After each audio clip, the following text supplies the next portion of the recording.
ខ្ញុំព្រះករុណាសូមក្រាបថ្វាយបង្គំព្រះគុណម្ចាស់គ្រប់ព្រះអង្គ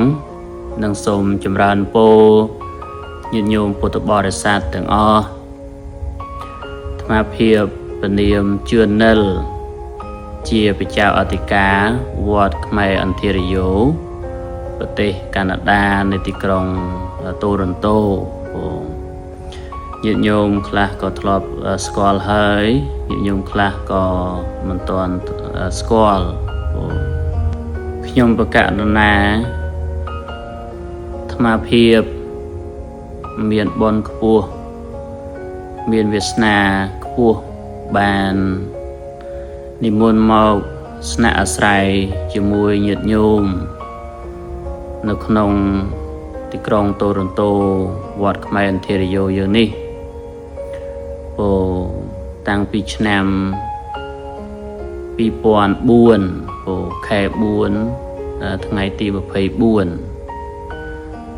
គឺថ្ងៃទី24ខែ4ឆ្នាំ2004សរុបមកដល់ថ្ងៃនេះគឺ21ឆ្នាំជាងហើយហើយពេលវេលាកន្លងទៅយ៉ាងឆាប់រហ័សតាំងពីអាត្មាទៅតែនិមន្តមកថ្មី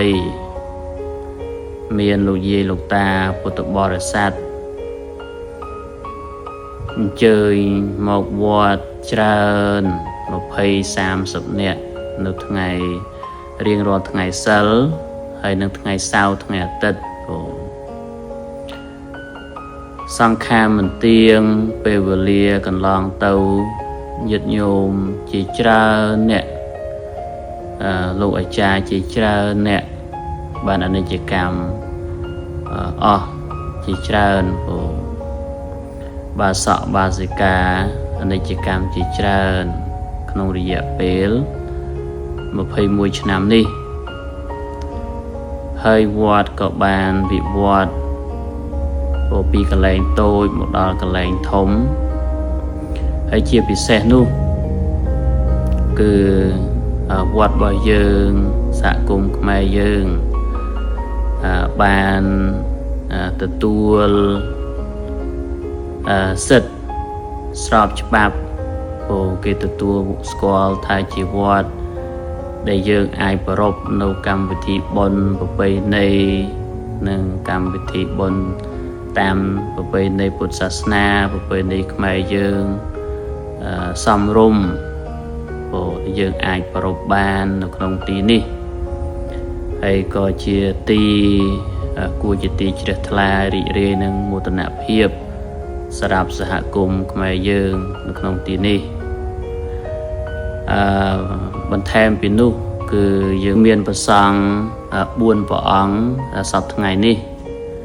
គឺអាត្មារួមទាំងអាត្មាផងហើយនឹងលោកគ្រូថេនលីថូគុណម្ចាស់នូសុំនិងគុណម្ចាស់នៅយូឡុងគុណម្ចាស់ថេនលីថូគុណម្ចាស់នូសុំនិងគុណម្ចាស់នៅយូឡុងព្រះអង្គសុទ្ធតែជាអ្នកមានការយល់ដឹងខ្ពស់មានការឆ្លៀសវៃមានការបដិបត្តិខ្ជាប់ខ្ជួននៅក្នុងពុទ្ធសាសនាអញ្ចឹងជាទីពឹងជាទីពំនាក់អាស្រ័យជាជំហររបស់ខ្ញុំកណាជាជំហររបស់គណៈកម្មការពុទ្ធបរិស័ទយើងនៅក្នុងទីនេះដោយឃើញថាយើងមានអ្នកជំហរជំនួសអញ្ចឹងហើយអាត្មាភាពខ្ញុំកណាអាត្មាភាពនឹងក៏គិតថាដល់ពេលវេលានឹងចូលនិវត្តន៍ហើយគិតដល់ពេលវេលានឹងឈប់សម្រាកហើយអញ្ចឹងក្នុងរយៈពេល2អាទិត្យទៀតហ្នឹងហើយខ្ញុំកណានឹងថ្វាយបង្គំលាគុណម្ចាស់គ្រប់ព្រះអង្គចម្រើនពរលាញាតិញោមពុទ្ធបរិស័ទទាំងអស់ហ្នឹងហើយគឺលាចាកសិក្ខាបទ ឈប់ជាភាវៈជាប្រសង់ទៀតហើយនឹងទៅជាគ្រហស្ថអញ្ចឹងខ្ញុំកណាអាត្មាភាពនឹងលាចាកសិក្ខាបទនៅថ្ងៃសុក្រទី4 ខែ 7 វេលាពេលព្រឹកហ្នឹងហើយគឺលាចាកសិក្ខាបទនៅថ្ងៃសុក្រទី4 ខែ 7 ក៏ប៉ុន្តែបន្ទាប់អំពីលាចាកសិក្ខាបទហើយនោះខ្ញុំកណាអាត្មាភាពនឹងធ្វើប្រពៃនៅកម្មវិធីបុណ្យបន្ទាប់អំពីលាចាកសិក្ខាបទឬក៏ថាបុណ្យលាចាកសិក្ខាបទនោះនៅថ្ងៃសៅរ៍ទី5 ខែ 7 ឆ្នាំ 2025 ហើយក៏បាននិមន្តគុណម្ចាស់មកចូលរួម13ព្រះអង្គអញ្ចឹងក៏សូមគោរពអញ្ជើញញាតិញោមពុទ្ធបរិស័ទចិត្តឆ្ងាយទាំងអស់ដែលស្គាល់អាត្មាស្រឡាញ់រាប់អានស្គាល់រយៈពេលជាង20ឆ្នាំនេះសូមអញ្ជើញមកចូលរួមក្នុងកម្មវិធីបុណ្យផ្សឹករបស់អាត្មាដោយការរាប់អាននិងការអនុគ្រោះផងចុះកម្មវិធីគឺនៅថ្ងៃសៅរ៍ទី5 ខែ 7 ឆ្នាំ 2025នឹងមានកម្មវិធីរាប់បាតគុណម្ចាស់13ព្រះអង្គហ្នឹងហើយក៏ជាពេលវេលាដែលអាត្មាភាពនឹងធ្វើបុណ្យរួមជាមួយញាតិញោមក្នុងថ្ងៃចុងក្រោយនៃការលាចាកភ្នោះជាព្រះសង្ឃគង់នៅវត្តរបស់យើងនេះអញ្ចឹងក៏សូមអញ្ជើញញាតិញោមដែលអាចមានពេលវេលាចូលរួមបានក៏សូមអញ្ជើញចូលរួមទាំងអស់គ្នានៅថ្ងៃនោះផងចុះហើយប្រសិនបើញាតិញោមដែលមិនបានអញ្ជើញមកក្តីនោះ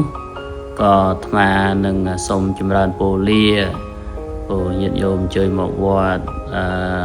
ពេលក្រោយគឺពុំបានឃើញអាត្មាភាពគង់នៅវត្តទេហ្នឹងហើយអាចឃើញនៅជាគ្រហស្ថជួយកិច្ចការផ្សេងទៅតាមទីវត្តរបស់យើងដែលរវល់នឹងអាចឃើញញាតិញោមនៅពេលក្រោយប៉ុន្តែជាគ្រហស្ថនឹងចឹងខ្ញុំកណាអាត្មាភាពក៏សូមធ្វើការខន្តីអភ័យទោសដល់ព្រះគុណម្ចាស់ដល់ញាតិញោមទាំងអស់នឹងក្រែងលោមានការឆ្គាំឆ្គងនឹងដោយប្រការណាមួយនោះក៏សូមខន្តីអភ័យទោសនឹងសូមប្រគេនពរដល់ព្រះគុណម្ចាស់សូមប្រសិទ្ធពរជ័យដល់ញាតិញោមទាំងអស់នឹងសូមអោយទទួលបាននូវសេចក្តីសុខសេចក្តីចម្រើនរស់នៅជាសុខតរៀងទៅសូមថ្វាយបង្គំលានិងសូមចម្រើនពរហើយក៏នឹងជួបគ្នាញាតិញោមនៅក្នុងកម្មវិធីបុណ្យផ្សឹកគឺនៅថ្ងៃសៅរ៍ទី5 ខែ 7 ឆ្នាំ 2025 វេលាម៉ោង 9 ព្រឹករហូតដល់ម៉ោង 12 ថ្ងៃត្រង់អញ្ចឹងក៏សូមអរគុណនិងសូមអរគុណ